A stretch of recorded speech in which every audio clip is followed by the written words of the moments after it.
வணக்கம் அன்பு நேர்களே. மீண்டும் கிருஷ்ணா எஃப்எம் சேனல் வழியாக உங்கள் அனைவரையும் சந்திப்பதில் எனக்கு பெரும் மகிழ்வும் ஆனந்தமும். இன்றும் கூட ரொம்ப அற்புதமான ஒரு கதை தான் உங்ககிட்ட சொல்ல போகிறேன். நான் இணையத்தில் தமிழன் தமிழன் அவர்கள் பக்கத்துல இருந்து இந்த கதையை கிடைத்தது. அந்த கதையை வாசிக்கிறேன்.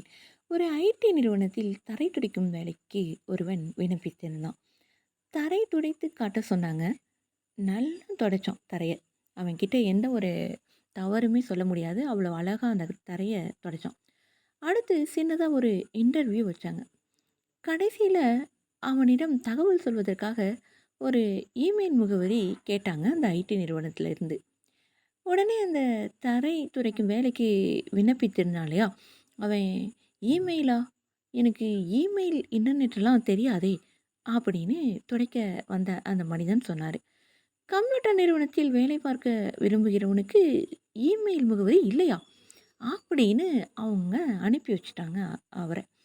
வேலை இல்ல அப்படின்னதும் அவனுக்கு என்ன செய்வது அப்படின்னே தெரியல.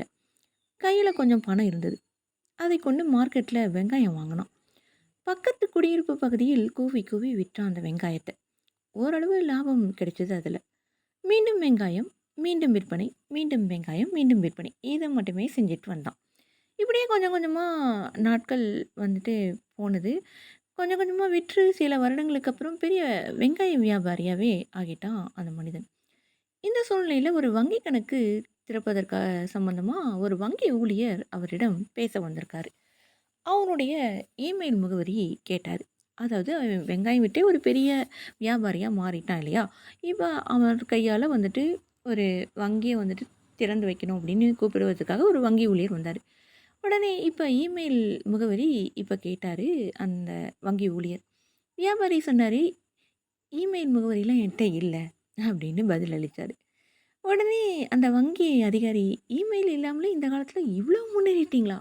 அப்படின்னு ஆச்சரியமா கேட்டாரு. உடனே அவரு என்ன பதில் சொன்னார் தெரியுமா? அந்த வியாபாரி, "உங்களுக்கு மட்டும் இமெயில், இன்டர்நெட்லாம் தெரிந்திருந்தால்" அப்படின்னு ரொம்ப ஆச்சரியமா அந்த வங்கி ஊழியர் இவர பார்த்து கேட்குறாரு. உடனே இந்த வியாபாரி சொல்றாரு, "அதெல்லாம் தெரிந்திருந்தால், நான் இப்ப ஒரு கம்ப்யூட்டர் நிறுவனத்துல தரை துடைச்சிட்டு இருப்பேன்." அப்படின்னு சொன்னாரே பார்க்கலாம் அந்த வியாபாரி. ஆமா நேர்களே, இந்த கதையிலேருந்து என்ன நீதி அப்படின்னு பார்த்தீங்கன்னா, வாய்ப்புகள் விளங்கும்போது நம்ம கவலையே படக்கூடாது. ஏதோ ஒண்ணு புதுசா நமக்காக காத்துட்ருக்கு அப்படின்னு நம்பணும்.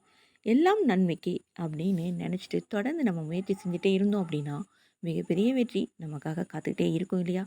ரொம்ப அற்புதமான இந்த கதையை வாசிச்சதில் எனக்கும் ரொம்ப சந்தோஷமா இருந்தது. ஆம், என்னைக்குமே ஒரு வாய்ப்பு போயிடுச்சு அப்படின்னா, நம்ம சோர்ந்து போய் உட்காராம, அடுத்து என்ன? அத அப்படியே விட்டுட்டு அடுத்து என்ன? அப்படின்னு போயிட்டே இருந்தோம்னா, வாழ்க்கை ரொம்ப அற்புதமாக இருக்கும். இந்த கதை எனக்கு பிடித்தது. அதனால நான் வாசித்து உங்களுக்கு சொல்லியிருக்கிறேன். கேட்டுவிட்டு தங்களது மேலான உங்களுடைய கருத்துக்களை பதிவு செய்யுங்கள் என்று சொல்லிக்கொண்டு விடைபெறுவது நான் உங்கள் அன்பரை போல சகோதரி இளையவேணி கிருஷ்ணா. வணக்கம் அன்பனே சொன்னதை நன்றி நேர்களே.